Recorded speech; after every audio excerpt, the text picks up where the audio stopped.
मेरे प्यारे बच्चों, आप सभी से नमस्कार। आप सब कैसे हैं? मैं आशा करूंगा आप सभी लोग बहुत अच्छे होंगे। एक बार फिर से आपके अपने पसंदीदा channel maths by DK sir में मैं स्वागत करता हूं कक्षा 10 की क्लास में। आज टॉपर बैच 2025 लेके आए हैं वास्तविक संख्याएं। ठीक है, गणित का पूरा रिवीजन करवाएंगे मात्र 40 दिनों में, मात्र 40 दिन। ठीक है, 40 दिनों की एक क्लास है जिसमें आपको सारे प्रकार के क्वेश्चन मिलेंगे और पीडीएफ मिलेगी, ऑब्जेक्टिव क्वेश्चन भी आपको मिलेंगे। ठीक है, और चलिए आज केवल वास्तविक संख्याओं का चैप्टर क्लियर कराएंगे आज। ठीक है, जिसमें हम लोग अगर पढ़ते हैं तो 95 प्लस नंबर आपके श्योर है। ठीक है, चलिए देखते हैं। सबसे पहला टॉपिक, जैसा कि कल की हमने क्लास ली थी, तो जैसा कि मैंने आपको बताया कि 7 टॉपिक के बारे में आपको 22 दिसंबर है आज, और 22 दिसंबर से क्लासेस स्टार्ट कर रहे हैं। पहला टॉपिक अभाज्य संख्या है, दूसरा एलसीएम, एचसीएफ, और ये सातों टॉपिक आपको बताने जा रहे हैं। ठीक है, जिसमें 40 दिनों का हम लोगों ने टारगेट रखा था। ठीक है भैया, चलिए चलते हैं। पहला टॉपिक क्या हमारा? अभाज्य गुणनखंड। अभाज्य गुणनखंड कैसे ज्ञात करते हैं? देखो, अब हमारी बात को समझते जाओ। जैसे 144 लिखा तो 144 को हम लोग पहले काटेंगे। बेटा 2 से कट रहा है, 214, 2 दूनी 4, 2 तिया 6, 2 छाका 12, 2 एकम 2, 2 अट्ठे 16, 2 नई 18, 3 त्रिक्का 9, 3 त्रिक्का 9। कितने बार लिखा? 4 बार लिखा है। बात एकदम बिल्कुल पूरी परफेक्ट समझते जाना, और कोई दिक्कत हो तो आप लोग हमको बता सकते हैं। कमेंट जरूर से जरूर करिए आप लोग। ठीक है, क्योंकि आप लोगों को ही तो सिखाना है मुझे, और कुछ थोड़ी करना है भैया। ठीक है, चलिए। यानी कितनी बार है? अब देखो, 2 कितनी बार है? 4 बार है। यानी क्या लिख सकते हैं? 2 की घात 4 गुणा 3 की घात कितनी बार लिखना है? 2 बार लिखना है। 3 की घात 2, यही हमारा प्यारा सा उत्तर हो जाएगा। ठीक है, बात समझ में आ रही? अभाज्य गुणनखंड यही। अब बात करते हैं हम लोग 156 को जैसे काटना है तो 2 से करो। 2 7 14, 2 अट्ठे 16, 2 तिया 6, 2 नई 18, 3 से काटो। 3 एकम 3, 3 त्रिक्का 9, 13 एकम 13। अब 2 कितनी बार है? 2 बार है। इसको क्या लिख सकते हैं? 2 की घात 2 गुणित 3 एक बार है, गुणित 13 एक बार है। बात समझ में आ रही? 5005 को काटना है तो 5 से ही काटो। पहले 5 से काटो आप, तो 5 एकम 5, 00, 5 एकम 5। फिर आपका ये कट जाएगा 7 से। 7 एकम 7, 3 बचा, 30 हो गया, 7 चौक 28, 2 बचा, 17 21। फिर आपका ये 11 से कट जाएगा, 11 एकम 11, 11 तेरह 33। फिर आपका ये कट जाएगा 13 से। ठीक है प्यारे साथियों, प्यारे बच्चों, कितना आया? 5 दिख रहा है? ऐसे रखो। हाँ, 5 7 11 13, ये है 5 7 11 13। ठीक, अब चलते हैं 38 25 को काटते हैं। कितने को काटते हैं? हाँ, कितना लिखा? 38 25। हाँ, 38 25 को काटेंगे। ठीक है, चलिए चलते हैं। सबसे पहले 5 लिखा है तो 5 से भी कट जाएगा। अगर देखो 3 से कट रहा तो काट दीजिए। चलिए, 5 से कट रहा ना, 5 से काटो। इकाई पे 5,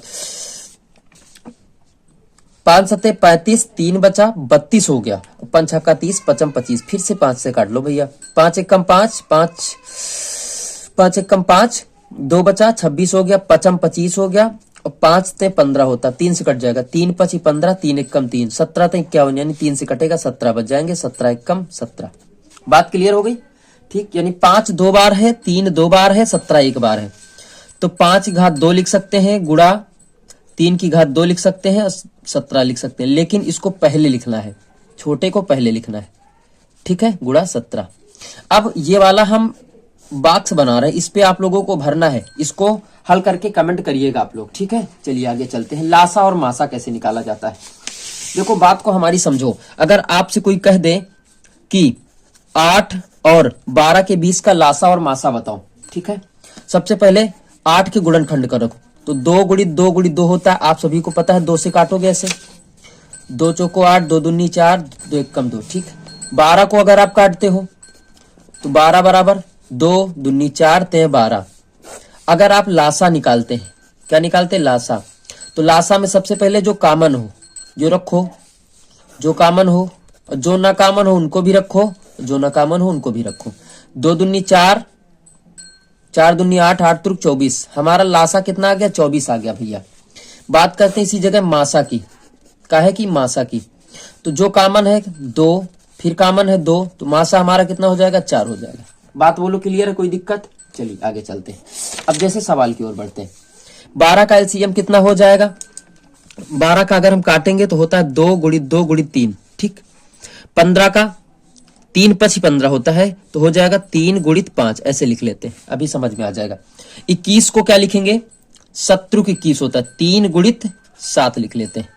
अब यहां से हम लोग कॉमन लेंगे, थोड़ी सी जगह बची है, ठीक। ये तो क्या निकाल रहे हैं, अब देखो यहां से अगर तीनों में हमको सबसे पहले चाहिएगा, ये तो हम लोगों ने गुणनखंड कर लिए, क्या किए हैं, गुणनखंड कर लिए हैं। अब हमको अगर चाहिए, देखो जैसे हमको बात समझिए, जैसे हम लोगों को मासा चाहिए, पहले क्या चाहिए, मासा, ठीक, यहां लिखे दे रहे हैं। तो मासा तीनों में मिल रहा है, देखो कॉमन कितना मिल रहा है, 3, तो हम लोग लिख लेंगे 3, मासा हमारा कितना हो गया, 3। बात करते हैं अगर लासा की, तो लासा हमारे पास 3 कॉमन था, पहले ये लिखेंगे ही लिखेंगे, 3 लिखेंगे, गुणा 2 गुणित 2 गुणित लिखेंगे, गुणा 5 गुणा 7 लिखेंगे, ठीक है ना। अब अगर इनका गुणा करेंगे तो टोटल आ जाता है 420, तो यहां लिख देंगे 420। बात बोलो क्लियर हो गई, कोई दिक्कत। जैसे ये वाला सवाल लिखा है आपके सामने 14 और 42 का, तो 2 सती 14 होता है ना, और 14 ते 42, यानी 3 कर लो और 2 7 हो जाएगा, 3 यहां कर लो, ठीक है, 7 42। बात वही, अगर आप लासा निकालते हैं सबसे पहले, एलसीएम, लासा का मतलब LCM, lowest common multiply highest common factor. बात समझ में आ रही ना, कोई दिक्कत नहीं होगी, आज पूरे चैप्टर का निचोड़ दे देंगे।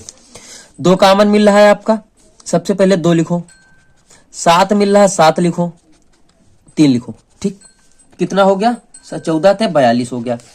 बात अगर करते हैं मासा की, तो मासा कितना कॉमन हो रहा है, 2 7, कितना हो जाएगा, 14। बात बोलो क्लियर है, कोई दिक्कत। अब अगला टॉपिक जो आपको पढ़ने को मिलेगा वो मिलेगा 2 संख्याओं का गुणनफल बराबर लासा गुणित मासा। देखो जैसे कोई सवाल आपको दे देगा 26 91 और आपसे कहेगा 2 संख्याओं का गुणनफल बराबर लासा गुणित मासा। सबसे पहले इन दोनों का लासा बताओ फिर मासा बताओ, तो लिखो 26 91। सबसे पहले फैक्टर करो, इन दोनों का लासा और मासा निकालो, फिर चेक करते हैं हम लोग, ठीक है।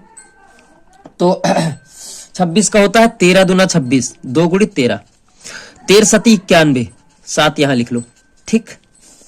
सबसे पहले क्या निकालना है,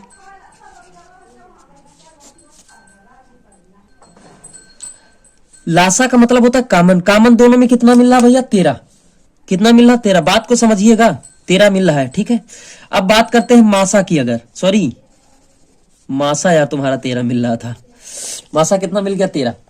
इसमें क्या हो जाएगा, पहले 13 कॉमन करो, फिर 2 गुणित 7 लिखो, ठीक है। ये कितना हो जाएगा, 7 दूनी 14 और 14 ते 42, 4 बचा, 14 कम 14 4 18, 182 आ जाएगा। अब सूत्र हमारे सामने है कि 2 संख्याओं का गुणनफल, 2 संख्याएं हमारे पास कितनी कितनी थी, 26 गुणा 91 है, बराबर लासा है 182 गुणा मासा है आपका 13। अब दोनों का गुणा करते हैं, दोनों बराबर आते हैं कि नहीं आते हैं। सर्वप्रथम सबसे पहले देख लेते हैं हम लोग बराबर आ रहे हैं कि नहीं आ रहे हैं। चलिएगा बात करते हैं हम लोग, जैसे 91 और इसका गुणा करेंगे तो हमारा आता है 23 66, कितना आता है 23 66। इसका गुणा करेंगे तो 13 दूना 26, 2 बचा, 13 8 104, यानी 2 जोड़ो 106 हो गया, 10 बचा, 13 1 कम 13 10 23। देखो दोनों बराबर है ना, ये हमारा सूत्र का प्रयोग हो जाएगा भैया। बात समझ में आ गई ना। अब एक सवाल आपके लिए मैं दे रहा हूं और आप लोग इसको चेक करोगे 100%। 510 और 92 के बीच में आपको निकालना है, यही सूत्र लगा के निकालना है प्यारे साथियों, अगर आप अपना अच्छा मार्क क्लियर करना चाहते हैं तो क्लास 10th में, ठीक है। बात करते हैं अगले इसमें। अब देखो इस टॉपिक में ये भी सवाल मिल जा सकता है आपको, कोई बड़ी बात नहीं है। सबसे पहले आपको करना क्या है, जिससे शाखाएं फूटे उसको पकड़ो। ये लिखा है यक्ष से शाखाएं फूट रही, इसको पकड़ो, इन दोनों को गुणा करा दो। तो यक्ष बराबर 3 गुणा 7, यक्ष बराबर कितना आ जाएगा 21। बात समझ में आ रही ना। अब इससे शाखाएं फूटी थी तो इसको ऐसे पकड़ो, तो y बराबर कितना हो जाएगा 4 गुणा यक्ष। इन दोनों का आपस में गुणा करते हैं जिससे शाखाएं फूटती हैं, ठीक है प्यारे भैया। तो y बराबर 4 गुणित 21, यक्ष का मान रखोगे y बराबर 4 1 कम 4, 4 दूनी 8, कितना हो गया 84। बात बोलो क्लियर हो गई, कोई दिक्कत। चलिए अगला टॉपिक पकड़ते हैं हम लोग, ये वाला, यह कि मोस्ट इंपॉर्टेंट क्वेश्चन है। सिद्ध कीजिए कि √3 एक अपरिमेय संख्या है। अब ये सवाल को समझो, सिद्ध कीजिए कि √3 एक अपरिमेय संख्या है। हम लोगों को सबसे पहले काम करना है कि माना √3 एक परिमेय संख्या है। आप सभी को पता है कि √3 अपरिमेय संख्या है जो कि a/b या p/q के रूप में लिखी जाती। b does not equal to 0, यानी b का मान 0 नहीं हो सकता, दोनों पक्षों का वर्ग करने पर क्या लिखेंगे, दोनों पक्षों का वर्ग करने पर, ठीक। तो √3 का स्क्वायर बराबर a अपान b का स्क्वायर, ये हो जाएगा 3 बराबर हो जाएगा a square upon b square. इसके नीचे एक मानो, तिर्यक गुणा कर दो बेटा, प्यार से समझो प्यारे बच्चों, a स्क्वायर बट्टे 3। अब बात हमारी यहां से आ गई कि आप लिख सकते हैं क्या कि a स्क्वायर 3 से विभाज्य है, भाग करने पर भाग जा रहा है कि नहीं जा रहा, देखो विभाज्य है, इसलिए अब हमारी बात को थोड़ा सा समझना। जैसे यहां पे लिखा हो 100 लिखा हो, बटे अगर हम कर दें कि 5 से विभाज्य है 20 500, अगर हम इसी को लिख दें कि 10 का स्क्वायर बटे 5, तो अगर ये संख्या भी विभाज्य है तो स्क्वायर भी विभाज्य होगा, बात समझना। अगर ये a स्क्वायर 3 से विभाज्य है तो a भी 3 से विभाज्य होगा, a भी 3 से विभाज्य होगा, यह विभाज्य है। बात बोलो क्लियर, क्लियर है ना, कोई दिक्कत। अब यहां लिखेंगे माना, क्या लिखेंगे, माना। अब तुमको मानना है, बात समझने, मानना यह है कि हमको इसी वाली संख्या के बराबर मानना है। क्या मानना है, a बराबर, और जितना प्रूव्ड करना हो आपको 3, तो 3c कोई अलग पद मान लेना है, ध्यान से समझो, ठीक है, ठीक है। छोटा मोटा तरीका नहीं, बढ़िया तरीका है, बता रहे हैं आपको। तो अब यहां रखो, तो b स्क्वायर बराबर, इसकी जगह पे रखो 3c का स्क्वायर बाई 3, ठीक। तो b स्क्वायर बराबर 9c स्क्वायर बटे 3, 3 तरक का 9, यह बन जाएगा b स्क्वायर बटे 3, ले आओ, ये 3 बचे, 3 ले आओ, c स्क्वायर। अब यहां भी लिख सकते हैं कि b स्क्वायर 3 से विभाज्य है, 3 से विभाज्य है, इसलिए b भी 3 से विभाज्य होगा, यह है, ठीक है। अब लास्ट में क्या लिखना है, a और b दोनों 3 से विभाज्य हैं, क्या लिखना है, a और b दोनों 3 से विभाज्य हैं, लिखोगे a और b दोनों 3 से विभाज्य हैं, इसलिए √3 एक अपरिमेय संख्या है। बात समझ में आ गई। अब एक बार देख लो, एक बार हमने क्या किया, मान लिया पहले परिमेय संख्या है, परिमेय संख्या वे संख्या जो अंश बटे हर के रूप में होती है। माना b=0, दोनों पक्षों का वर्ग करने पर इतना वर्ग किया, एक एक स्टेप है आपके सामने, और ये फिर भाग करवाया, ये भाग हो जाएगा, फिर a बराबर हमने 3c लिया इसके बराबर, और 3c कहां से आया है, 3, जैसे 5 कहता तो 5 ले लेते हैं, और 2 कहता 2 ले लेते हैं, इतनी बात किया, 3 तरक का 9 काट दिया, आ गया नीचे, ठीक है। बात क्लियर, ये कर दिया, ये लिख दिया, आई बात समझ में। चलिए आगे चलते हम लोग। आज का टॉपिक, ये जो दूसरा टॉपिक है, 5वां टॉपिक है शांत अशांत। अगर आपके चैप्टर में है तो अच्छी बात, नहीं है तो भी अच्छी बात, बता दे रहे हैं, नहीं है तो कोई बात नहीं। ये हमेशा हर पे लागू होता है। कहां पे लागू होता है, इसका फार्मूला होता है 2 की पावर m इंटू 5 की पावर n, 17 बटे, अब 8 को लिख सकते हैं कि 2 की घात 3 लिख सकते हैं, बोलो यस सर, लिख सकते हैं ना, 8 को काट लेंगे ना भैया, इंटू अगर हम कहें कि 5 की घात 0 लिख लो, क्योंकि 1 का मान किसी घात 0 लगा हो तो उसका मान सदैव 1 होता है ना, होता है। अब ये देखो कि 2 की घात m इंटू 5 की घात n बन गया ना, तो ये बेटा हमारा क्या होगा, शांत होगा। बात बोलो बोले। अब इसको देख लो, ये भी शांत है हमारा, है। अब इससे मिलो 6/15, तो 6/15 को लिख सकते हैं 3 गुणित 5, ये क्या शांत हो सकता है, नहीं हो सकता, क्योंकि इसमें 3 आ गया, और 3 होना नहीं चाहिए, सूत्र में कह रहा 2 की पावर m इंटू 5 की पावर n होना चाहिए, ये बेटा क्या हो जाएगा, अशांत। ये भी क्या है, अशांत है। बताओ बात क्लियर है ना, कोई दिक्कत। अच्छा, एक सवाल एक आपको बता रहे हैं हम, उसको जरा ध्यान से समझो। उसने कहा, क्वेश्चन है, यदि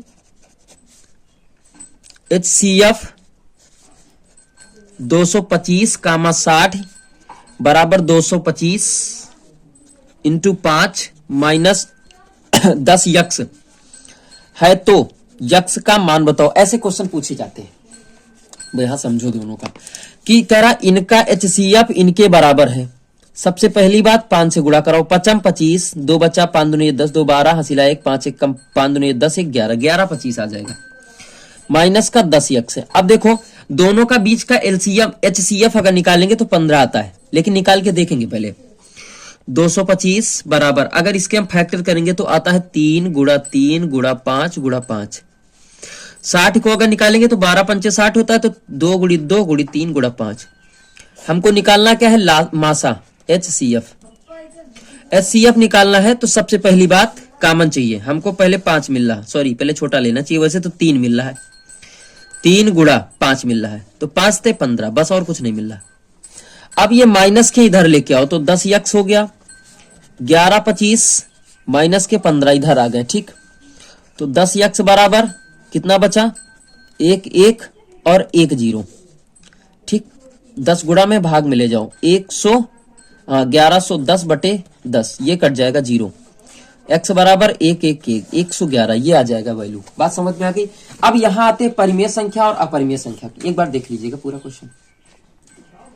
आज के ये पूरा चैप्टर आपका फिनिश करके ही छोड़ेंगे भैया हम। देखें पीछे कोई क्वेश्चन लिखा है, नहीं लिखा है, अभी हम बता रहे हैं आपको क्वेश्चन, ठीक है।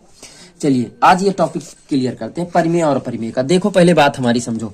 परिमेय संख्या वे संख्या जो अंश बटे हर के रूप में होती है, जैसे 1/2, 3/4, 5/6, 22/7, ये परिमेय संख्या है, ठीक। दूसरी बात अपरिमेय की अगर बात करते हैं, अपरिमेय की अगर बात करें तो ये रूट के अंदर संख्याएं हो गई, पाई हो गया, ठीक है, पाई हो गया। और उसके बाद जैसे मान लो रूट के अंदर 2.5 लिखा हो, जो भी लिखा हो, मतलब जिसका वर्गमूल ना निकाला भी जा सके, ना निकाला जा सके, लेकिन कुछ संख्याएं मानी जाती हैं। अब जैसे हम तुमको कुछ टेक्निक बताने जा रहे हैं परिमेय के लिए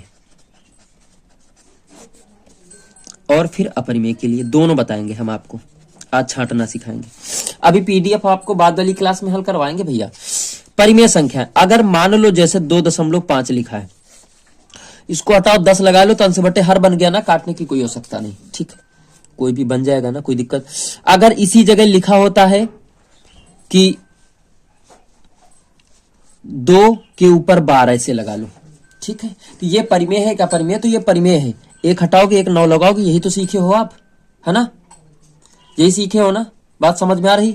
तो कितना हो जाएगा 2/9, ये भी आपकी परिमेय है। समझ में आ रहा बात। अच्छा अब और सुनो, अगर 0.22222 डाट डाट डाट जा रहा है तो इसको हम लिख सकते हैं कि 0.2 की घात बार। तो ये बेटा हमारी संख्या, अगर वही संख्या बार बार रिपीट हो रही तो परिमेय में आएगी वो। बात समझ में आ रही, काहे में आएगी, परिमेय में आ जाएगी, ठीक। अब अपरिमेय की बात करते हैं। अगर कोई संख्या 4 5 6 7 ऐसे लिखी जा रही है अलग अलग, तो बेटा ये काहे में जाएगी, अपरिमेय में जाएगी। याद रखना, बहुत मोस्ट इंपॉर्टेंट बता रहे हैं टॉपिक आपको, ठीक है ना। काहे में जाएगी, अपरिमेय में जाएगी। याद है, कोई दिक्कत, बात बोलो, समझ में आ रहा है ना। कोई दिक्कत बता सकते हैं आप लोग कमेंट करके, ठीक है, समझ गए हो आप लोग, कोई दिक्कत है, ठीक है। अच्छा आप चलिए आगे चलते हैं, चलें आगे, कोई दिक्कत। कभी कभी क्या होता है कि जैसे मान लो तुमको लिख दी गई है परिमेय संख्या में, रूट के अंदर 4 सही 1/4, तो 4 चौक 16, 16 1 17/4, इसका वर्गमूल नहीं लिया जा सकता, इसलिए हमारी परिमेय संख्या हो जाएगी। अच्छा आप सुनो, जैसे अपरिमेय संख्या में कभी कभी पूछ लेता है कि इसमें परिमेय में पूछता है √4 कौन सी संख्या है, तो √4 हमारी कौन सी संख्या है, परिमेय संख्या है। लेकिन 0.4 कौन सी संख्या है, तो ये बेटा हमारी अपरिमेय संख्या हो जाएगी प्यारे बच्चों। कौन सी हो जाएगी, अपरिमेय संख्या हो जाएगी। बात समझ में आ रही ना, कोई दिक्कत बोलो, कोई दिक्कत। अगर नहीं दिक्कत है तो हम लोग आगे की ओर बढ़ते हैं। बताओ, अब देखो जो आपके ऑब्जेक्टिव क्वेश्चन है वो आपके अगले क्लास में करवा दिए जाएंगे, ठीक है, कोई दिक्कत। अगली क्लास में आपको पूरे ऑब्जेक्टिव करवाए जाएंगे, इसमें आपको घबराने की कोई आवश्यकता नहीं है पार्थ, ठीक है मेरे प्यारे बच्चों। मिलेंगे अगली क्लास में। ठीक है प्यारे साथियों, और ज्यादा से ज्यादा लाइक शेयर कमेंट करते रहे प्यारे बच्चों। पहला चैप्टर आपका कंप्लीट हो चुका है।